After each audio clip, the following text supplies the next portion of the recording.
Okay, so we are in Perek Vav, in chapter 6, and talking about the question of why the parade matters. Why do we care so much about Mordechai getting paraded around the city? After all, it's not the moment that turns everything around in the sense of ending Haman's campaign. Haman is only going to get killed because of what he does, what Esther does really, in chapter 7. And then, and even that isn't going to stop the attack on the Jews. So why does Mordechai's parade matter, especially when, as we outline the structure in the Megillah, the pairs of things, the rise and fall of Haman, and so on, it looks like the parade is somehow considered to be a pivotal point. So what we did was to identify two thematic perspectives, two themes that you can identify here in this chapter, not mutually exclusive. And the first is the idea of divine manipulation, seeing the Megillah as a demonstration of God manipulating things. And what we showed last time was that you could actually see that in the story about this parade, how God is moving things, starting with the disturbance of Achashverosh's sleep, and then continuing in the reading of the chronicles of the king, the Divrei Hayamim, where it's read in a passive voice. It was found to be recorded, statements that made it look like there's an outside manipulator of events. And that's one way that you can look at this story here in this chapter, is it's divine manipulation that makes it happen. And what we're going to do now is show that there's another way to read the story, in which the story is simply an illustration of what Esther had done. It's how Esther's plot is what moves Achashverosh to be more suspicious of Haman, and so on. And once we've seen the two different views, one, that this is a product of divine manipulation, and two, that it's a product of Esther's work, then we're going to move ahead and show how you could actually look at this story as pivotal and meaningful for the message of the entire book. And you'll see as this plays out. I realize that the framing of it is a little vague still, but you'll see what I mean as we go through it. So again, we have already seen this story as a product of a divine hand. Let's look at it now in terms of Esther's hand. So I brought you on your source sheet. First, in source number 1, I brought the what I had from last week, the pieces that show that it's divine manipulation. It's a response to the fasts of the people. Achashverosh's sleep is disturbed, and the passive voice in the reading aloud of the Chronicles. But now let's move it to the second source here, in Esther's manipulation. Back in chapter 5, Esther moved Achashverosh and Haman into place. Right? She invites Achashverosh and Haman to her first party, at which she says, I'd like there to be a second party. Well, Achashverosh's actions in chapter 6 could be read as demonstrating that what Esther did in chapter 5 was very effective. First of all, because he can't sleep, and he brings out his Sefer HaZichronot, the book of Chronicles. And that may be understood, as we said last week, as God disturbing his sleep, but it may be understood as Esther being very effective. If you take a look at source number 3, the Gemara in Megillah, which we saw last week, giving one explanation for why Achashverosh can't sleep. It's the sleep of the king of the universe that is disturbed, and so on. So as you continue in source number 3, look at what Rava says, the sage Rava. So if you're following in the Hebrew, you want the third line, and if you're following in the English, you want the second paragraph in source number 3. Rava Omar, Shnas Hamelach Achashverosh Mamash. It was actually Achashverosh's sleep. It's not God's sleep. It's not the angels. Achashverosh himself can't sleep. Why? Nafla le milsa bedaite. Because he had a thought. Omar, he said, Mai de kaman dezaminte Esther la Haman. What is this that Esther is inviting Haman to the party? Where did that come from? That Esther should be inviting Haman to this party? Dilma eitza kashakle ilave dehahu gavra lemigdale. Maybe this is a plot to kill me. When he uses the term that man, it's the royal third person. But maybe this is a plot. There's some kind of a plot between Esther and Haman. Hadar Amar, and then he said, Ihachi, if so, lo avagavra dirachim li dahava modali. Isn't there anyone who's on my side who would tell me about this plot? There's no one who would inform me. So then he says, well, maybe no one found out about the plot. Someone found out about the plot, but decided it's not worth it to tell me. Hadar Amar, he then said, Dilma ika inish da'avad bitivusa velo parate. Maybe there's somebody who has done something good for me. I never paid him back. Mishum hachi mimna yinshi velo maguli. So people realize it doesn't pay for them to be a snitch. Right? They're only gonna tell me if they think there's something in it for them. Miyad vayomer lavi sefer zichronos divrei hayamim, and so he says, bring out the Chronicles. I want to know what's going on. And then, of course, he is agitated because he hears that he did not reward Mordechai, and therefore he says, "Who is out in the yard?" Right? And then you get that whole setup of Haman, right, where he says, "Who is it who?" What should I do for somebody who I want to honor? And he words it so vaguely. He doesn't say, there's this guy Mordechai who I want to honor. Why doesn't he tell Haman who he wants to honor? Why doesn't he say right in the beginning, I want to honor Mordechai? Yeah, Susan? I think he doesn't because he's already said he doesn't trust Haman. So if he tells Haman that it's not him, Haman might not give him an honest answer. This way... Well, I would actually take that further. Remember, Achashverosh at this stage in the Megillah doesn't know that there's anything between Haman and Mordechai. Haman has never said it. We know as the reader.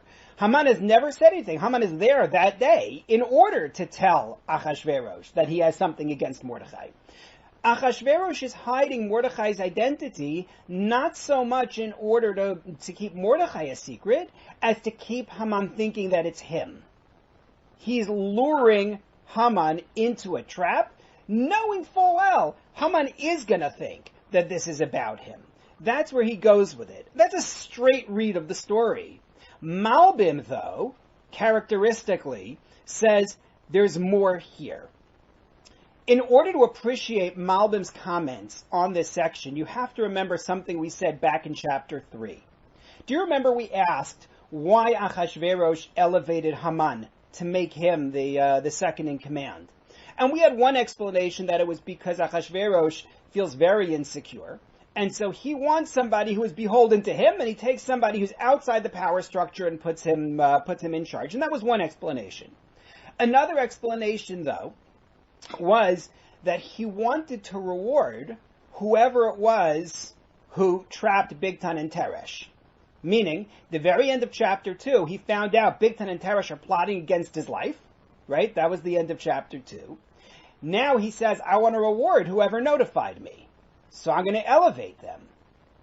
But remember, the news came from Esther to Achashverosh. Esther said, Mordechai told me.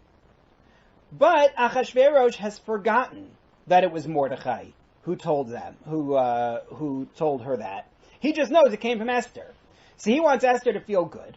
So he elevates Haman because, as the Malbim understands it, Haman is Mehuman, who was the one who said to have the women brought before the king in the first place. So therefore, he gave Haman as a way to satisfy Esther. As a way to make Esther happy, he gave Haman a position of power. Esther sees Haman as an ally, right? That's the idea. Esther sees Haman as a supporter, and therefore I'm going to make Esther happy by elevating Haman. That was all Malbim's idea back in chapter 3. Okay, we got a little review in there. Well, with that in mind, now that he's heard this story, now that Achashverosh has heard that Mordechai was the one who had ratted out Bigtan and Teresh. Mordechai was the one who saved the life of the king. So Achashverosh is thinking to himself, wait a minute. Haman received the honor that was due to Mordechai. I rewarded Haman for catching Bigtan and Teresh, but Haman's the wrong guy. Mordechai is the one I should have rewarded. So keep that in mind as you take a look at source number 4 on your sheet from the Malbim. And I'm going to read it in my English translation to make it simpler because it's a little dense. Achashverosh knew that Haman would incorrectly think that his words were about him. Okay? Achashverosh knows, just like every reader of the Megillah knows, that Haman is listening to those words and thinking, oh yeah, that's me, he wants to honor. Achashverosh wanted that the honor Haman sought for himself, he should do for Mordechai. Since in truth, the honor should not go to Haman, but to Mordechai. He's now correcting the wrong from the beginning of chapter 3. And now you get to what Malbim does with words. You gotta love Malbim with words. He is so sensitive to the language in the Megillah. But you know what? Rather than show it to you in the text of Malbim, we're gonna see it in the text of the Megillah itself. That's a smarter way for us to do this. So take a look, please, at chapter 6. Okay? Take a look at chapter 6 and at the wording that Achashverosh uses with Haman in sentence 3. This is before he speaks to Haman. This is when Achashverosh hears that Mordechai saved him. Okay? Achashverosh just heard that Mordechai saved him from Bigtan and Teresh. In sentence 3, what does the king say should be done for Mordechai that wasn't done? He should be rewarded. He should be rewarded. What words in the Hebrew? Yakar ugdula. Yakar is honor. You will often find Aramaic that will translate kavod as yakar. Literally, what does the word yakar mean besides honor? Precious. Not precious. Precious. Nope. No? What does the word kavod mean? Dear. Well, yakar means dear to you, doesn't it? It often does, but it all comes from a particular word. From kaved, heavy. Bingo! Dahlia knows. Kavod is from kaved, to be heavy, and yakar is also something that is heavy. Okay? That's where it comes from. So, something heavy, something of status, yakar. Gidulah is greatness. So, in chapter 6, sentence 3, Achashverosh says, Mordechai should have gotten yakar ugdulah. Now, he has Haman in front of him in sentence 6.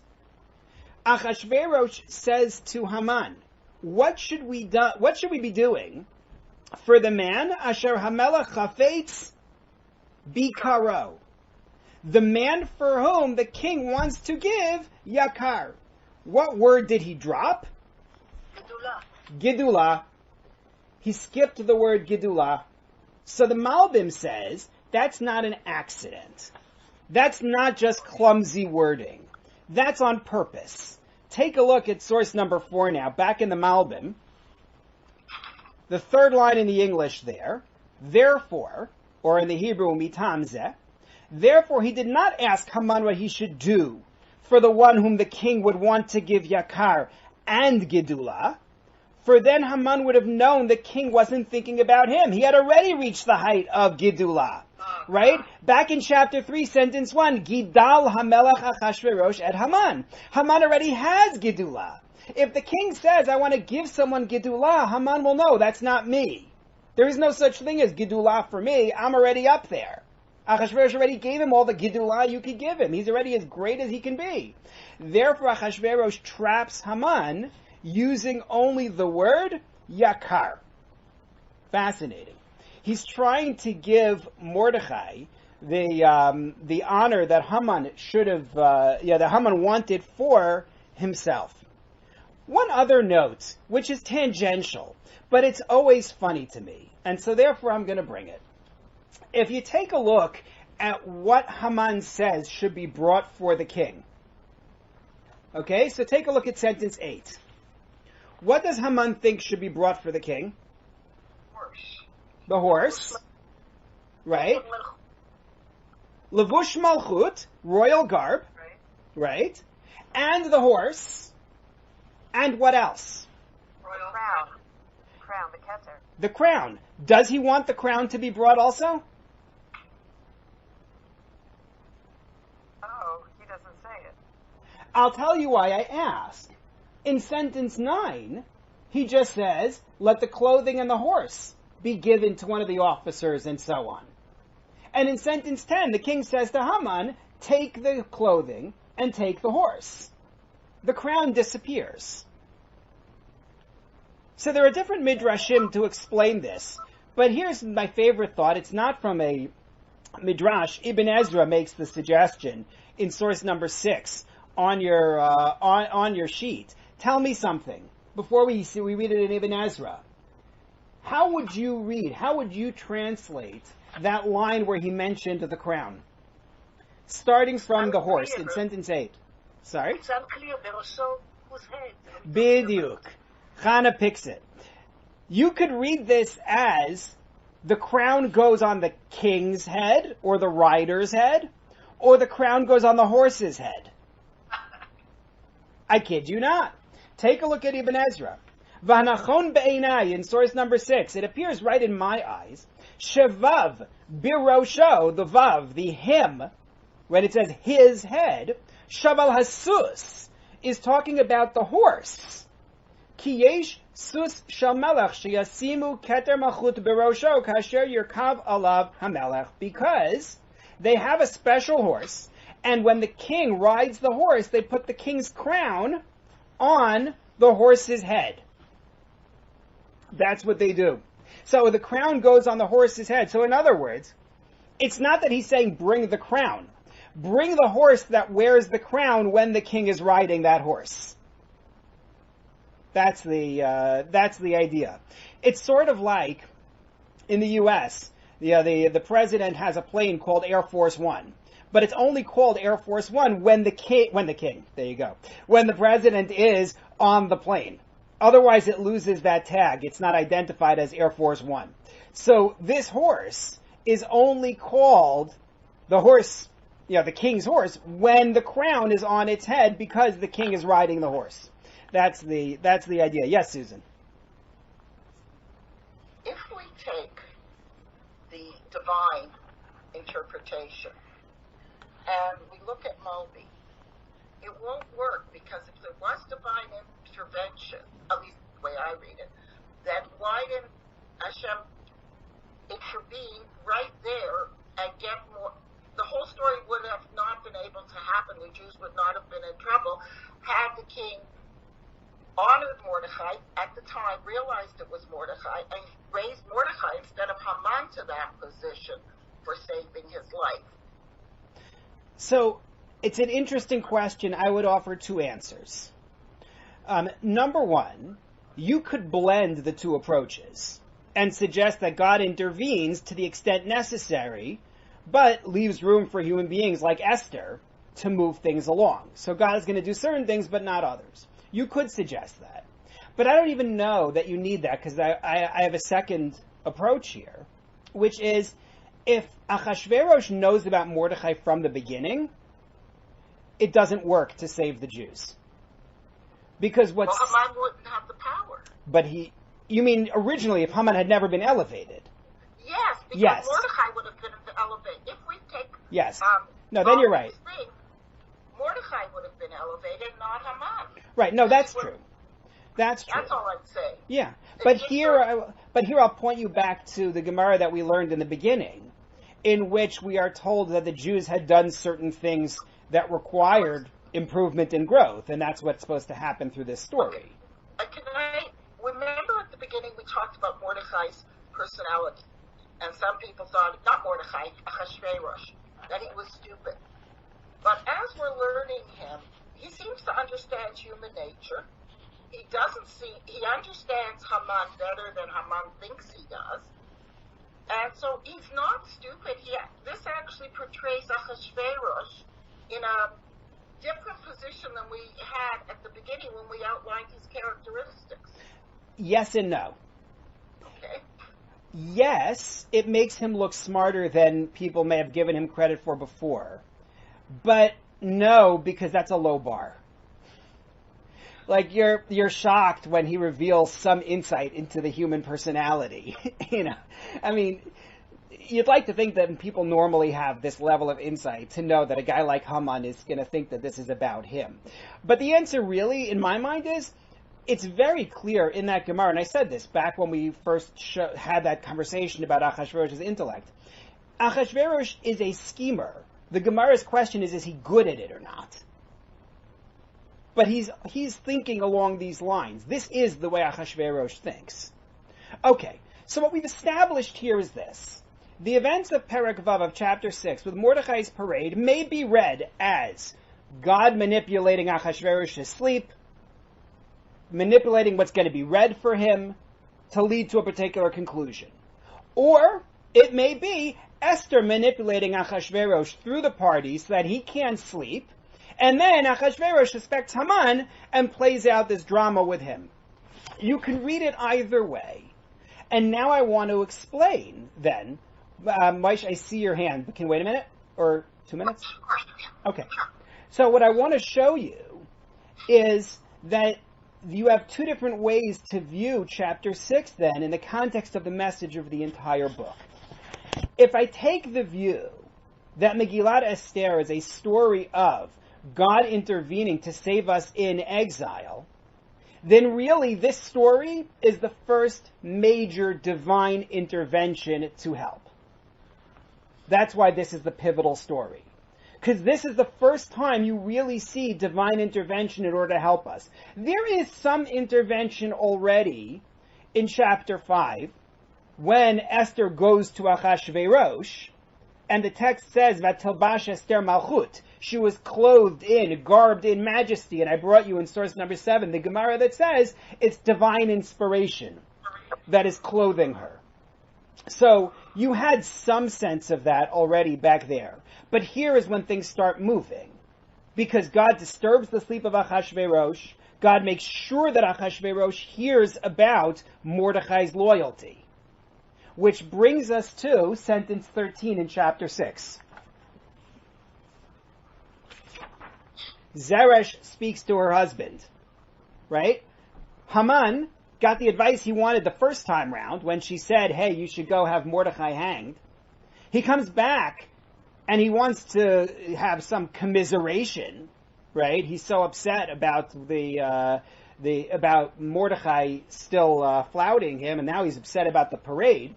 So take a look at sentence 13, where they say to him, Im mizera ha-Yehudim Mordechai asher hachilosel im polafanav lo suchalo. If Mordechai is from those people from Yehud, right? You're never, ever, ever going to defeat him. It's too late. You started to fall, you're going to continue to fall. Tell me something. When did Zeresh learn that Mordechai was a Yehudi? When did she learn that Mordechai was of these Jews from Yehud? At least the first time. In chapter 3.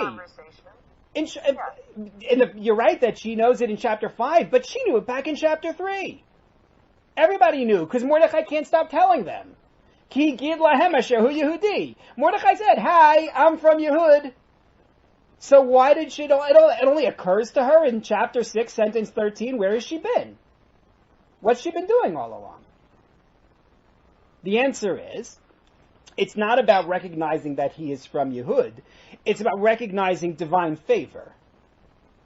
That's what she now recognizes. She can understand what Haman doesn't want to see, which is, this is a divine hand, and it will then continue in chapter 7. And I brought it for you here because I didn't want you to wait till we do it in chapter 7, because then no one's going to remember what we did in chapter 6, because that's life. So, if you flip to source number 8, the Gemara in Megillah Daf Tet Zayin, Megillah 16a,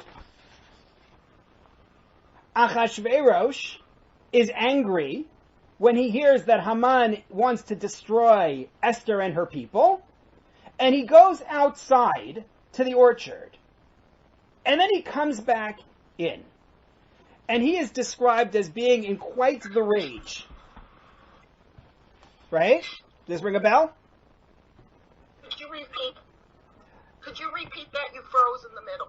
Hang on one second. I'm just going to jump networks. Hold on a second, because I'm going to jump networks. I have a bad connection, but I'm going to fix it. Hang on. It'll just take a moment.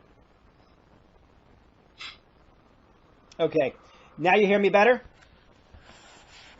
Hello? Can you repeat, though, what you said? Yes.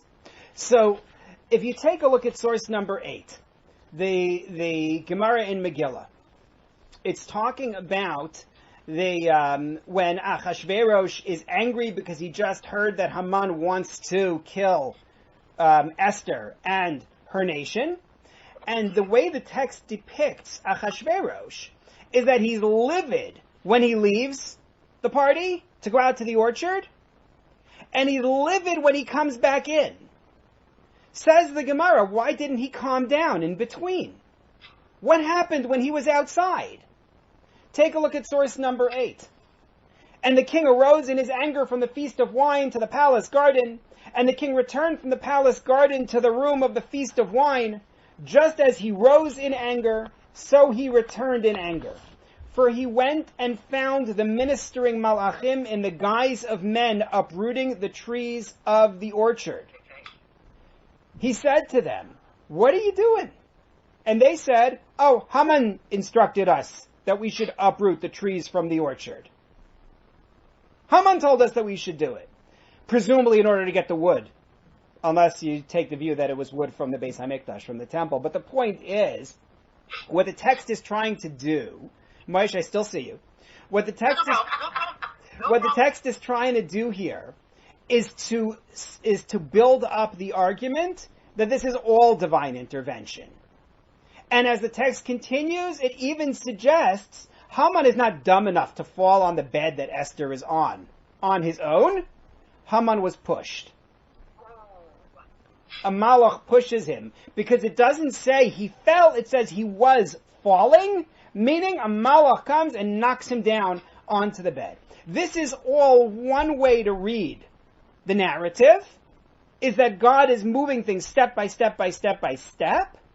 And the first pivotal moment, although you can make the argument it was when Esther had her Ruach HaKodesh when she went to Achashverosh the first time, but really the major mover is when he can't sleep.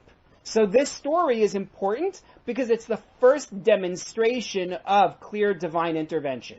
That's one way to look at it. The other way to look at it is to say, no, again, this is a story about the Jews acting practically in order to save themselves in exile, in which case, when the text says that Esther went to Achashverosh bilavush malchut, wearing monarchy, it doesn't mean with divine inspiration. Rather, as Rashi says in source number 9, his first explanation, it means she's wearing royal clothing. This is Esther's effort. And again, if I read this story as being about what human beings do and about what Esther does, this part is also where Esther's party strategy begins to pay off. Because the fear disrupts the sleep of Achashverosh. Because Achashverosh is then moved to trap Haman. Because then Mordechai is elevated in the eyes of Achashverosh and in the eyes of the city. And then Zeresh and crew, instead of saying they perceive divinely, right, that God is on Mordechai's side, they just recognize that now, thanks to Esther, Mordechai is untouchable. And the gallows plan, therefore, has to fail. In which case, go now to the end of chapter 7, not literally, but think about the end of chapter 7. Charvona tells Achashverosh, Mordechai, who is loyal to you, Haman wants to kill him. Right? Classic question, which we're now going to ask, although I was thinking about asking it later, we'll ask it now. How does Charvona know anything about this plot? How is Charvona aware that Haman is planning to hang Mordechai? Haman never had a chance to tell that to anybody. You told us. So Malbim, so it depends on which school of thought you take. If I take the view that all of this is playing out at the divine hand, then Charvona is Eliyahu. Right? Charvona is Eliyahu, and he is, Charvona is Eliyahu, and that's how he knows. And he is the one who's going to destroy Haman.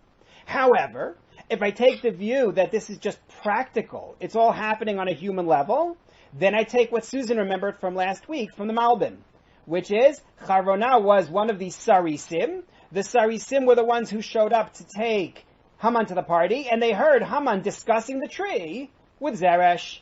And that's how Charvona is aware.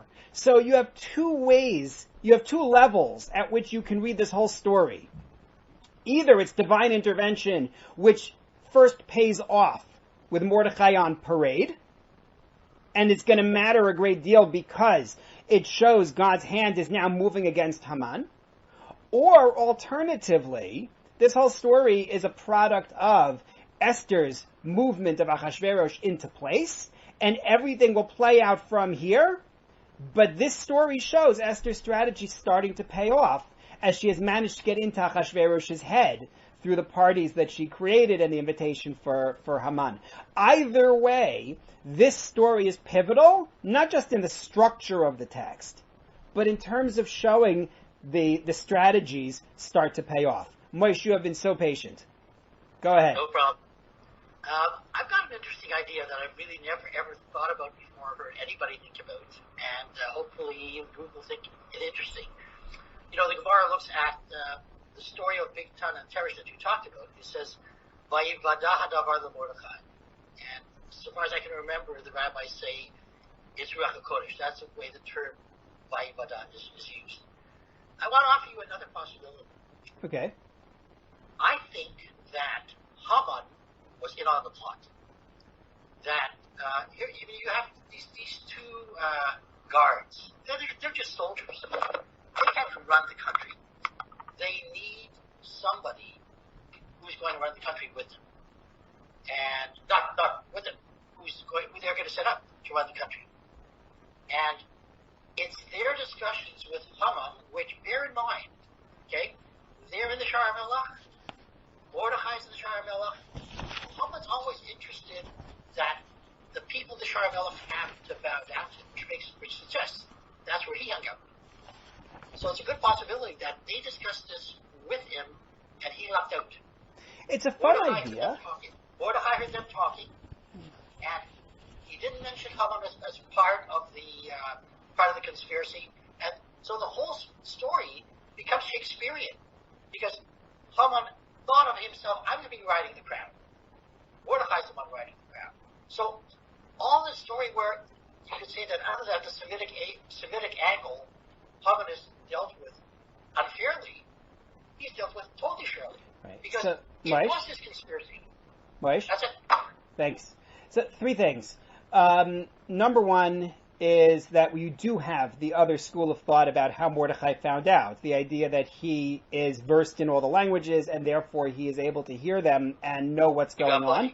By the way, a split again between the two ways to read the narrative. Either Mordechai finds out by divine inspiration, God moving things along, or natural means it's his own wisdom brought into play. That's number one. Number two, it's a creative idea. The idea, of placing Haman as being involved with them, but him being at the Shar HaMelech is only after he's elevated, not beforehand. But number three, I would never say that this story becomes Shakespearean. It's the opposite. Shakespearean stories are biblical, not biblical stories being Shakespearean. Let's be clear about who came first. So let's highlight one other point here. And this is a point that I think deserves more discussion, but at least I want to plant the seed for it. And that is the perspective of non-Jewish Shushan. We've already seen the debate about how the Jews are perceived, right? We discussed that back in chapter 2, where Rashi and the Malbim thought the Jews are highly respected. In fact, that Esther hides where she comes from because she's afraid that if they know she's a Jew, then for sure they'll make her queen. Right? That was one school of thought. And then you had the opposite school of thought, Ibn Ezra, Rabbi Chaim Ibn Attar, who said, no, the Jews are downtrodden. They're an exile refugee population. And if she's hiding it because once they know that she's a Jew, they'll never accept her as queen. Or they'll never let her practice her Judaism, as Ibn Ezra put it. So we had two different schools of thought about how Jews were perceived in the beginning. Either way, when you get to chapter 4, and Haman has issued his decree that all the Jews are going to get killed, so at that point we are clearly targets. Everybody's ready to attack us. Right? That much is straightforward. So, now let's look at chapter 6. Because in chapter 6, what Achashverosh broadcasts to the people of Shushan is that Jews are the ones Achashverosh wants to honor. That may be part of what drives Zeresh's changed reaction. Right? Whether she thinks it's because God did it, or whether she just sees it as human events, fundamentally, the Jews now are no longer vulnerable. Right? Because the king wants to honor them. Which explains something that happens in chapter 8. In chapter 8, right, we actually get to the move to cancel the king's decree.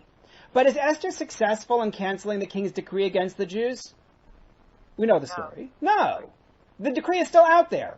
The 13th day of Adar is supposed to be a day when the forces of 127 lands are going to attack the Jews. So tell me something. How do the Jews successfully defend themselves? Granted that now, by royal order, the Jews are allowed to defend themselves. Shkoach, you're not the majority in any of those 127 lands. How did you survive that? Answer, because of what happened in our chapter. Because you may be allowed to attack them, but they're the ones the king wants to honor. And that causes people to fall back. That's why they don't attack in chapter 8. That's what enables the Jews to survive. So what happens in this chapter here changes popular perception of Jews. You follow? I think that's very important. I think it really does deserve more conversation at some point, especially because it's bigger than the Esther story. This is always the hope of the Jew in exile, right? It's Yosef, it's Daniel, it's the court Jew philosophy, which we've talked about before. If I can reach the point where the king publicly declares support for a Jew, maybe Jews on the whole will be better off. You follow? How many times does it happen that you hear somebody got an honor, somebody got some special status, right? And immediately you get emails from people, hey, that person is Jewish. There's a sense of protection that comes with the fact that somebody who made good is a Jew. And we're not the only ethnicity to think that way. I think it's normally the way minorities think. But I think it really comes through in the role that this story plays in the book. Okay.